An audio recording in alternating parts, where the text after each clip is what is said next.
Assalamualaikum warahmatullahi wabarakatuh. Selamat pagi semuanya. Kalau di sini masih pagi ya. Salam sejahtera bagi kita semuanya.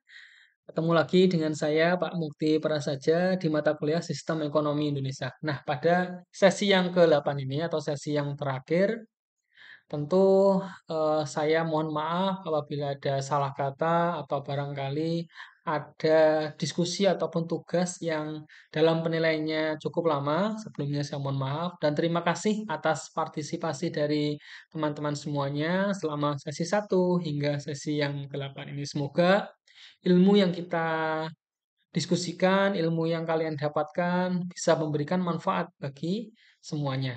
Nah, di sesi yang ke-8 ini kita akan membahas tentang kebijakan pemerintah dalam pembangunan ekonomi kerakyatan.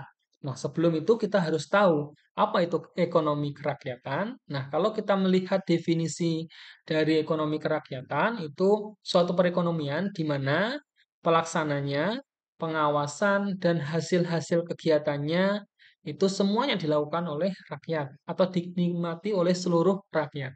Nah, bisa kita lihat contohnya, misalkan UMKM, usaha mikro, kecil, dan menengah. Nah, UMKM ini kalau teman-teman tahu, itu 99,99,99,99% itu menguasai di Indonesia.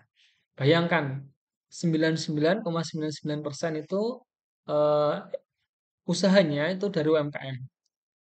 Akan tetapi kontribusi di produk domestik brutonya hanya separuhnya saja atau 55,3% dari PDB. Nah, tentu ini perlu adanya inovasi, perlu adanya kreativitas dari UMKM. Makanya ada UMKM harus naik kelas. Nah, bagaimana caranya UMKM itu biar naik kelas? Yang pertama, harus dari produksinya. Karena UMKM ini sifatnya memproduksi ya kebanyakan ya, meskipun ada jasanya juga. Nah, produksi ini harus berkualitas dan kuantitasnya itu terus bertambah. Itu yang menjadi kunci yang utama. Oleh karena itu perlu adanya mesin baru atau barangkali perlu peningkatan kualitinya, baik itu barang ataupun jasa yang dikeluarkan.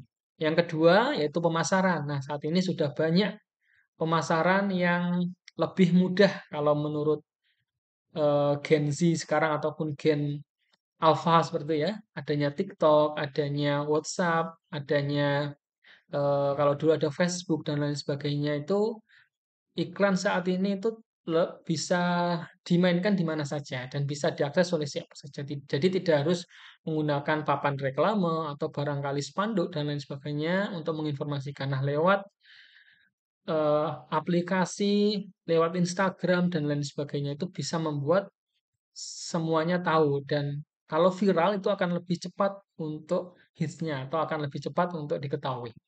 Nah, yang ketiga tentu di SDM-nya. SDM-nya kita tahu memang kalau teman-teman misalkan ditanya ingin kerja di mana atau ingin buka usaha, pasti bekerja kan? Kebanyakan. Nah, saya yakin kalau misalkan bekerja tidak ada salahnya kalau misalkan berwirausaha juga atau paling nggak mendirikan UMKM. Nah, sangat penting sekali karena tentu saja UMKM itu memberikan dampak yang luar biasa bagi pertumbuhan ekonomi. Nah, kebanyakan SDM di UMKM itu ya kebanyakan S1 atau bahkan yang lulusan SMA kebanyakan itu. Sehingga perlu peningkatan. Nah, yang keempat yaitu teknologinya. Nah, teknologi kaitannya dengan pemasaran tadi ya. Jadi peningkatan produksi, pemasaran yang semakin lebih dikenal, nah itu juga penting. Nah, kenapa sih UMKM itu bisa tahan dari krisis ekonomi? Nah, menurut Faisal Basri, setidaknya ada 4 hal yang mana UMKM itu bisa tahan dari gempuran krisis ekonomi. Yang pertama, barang yang dihasilkan itu sifatnya konsumtif. Jadi banyak dikonsumsi oleh pribadi ataupun organisasi seperti itu. Jadi barang yang dikonsumtif.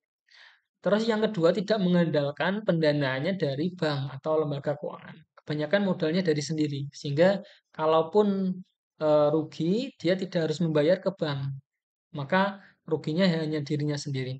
Yang ketiga, produknya tertentu dan spesifik.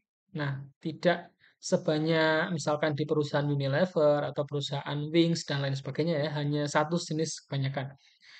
Nah, yang keempat, lebih mandiri dan berasal kebanyakan dari para pegawai barangkali yang mohon maaf kena PHK terus mendirikan usaha UMKM itu sendiri. Nah, barangkali itu kenapa UMKM itu bisa tahan dari gempuran krisis ekonomi dan perlunya UMKM untuk naik kelas.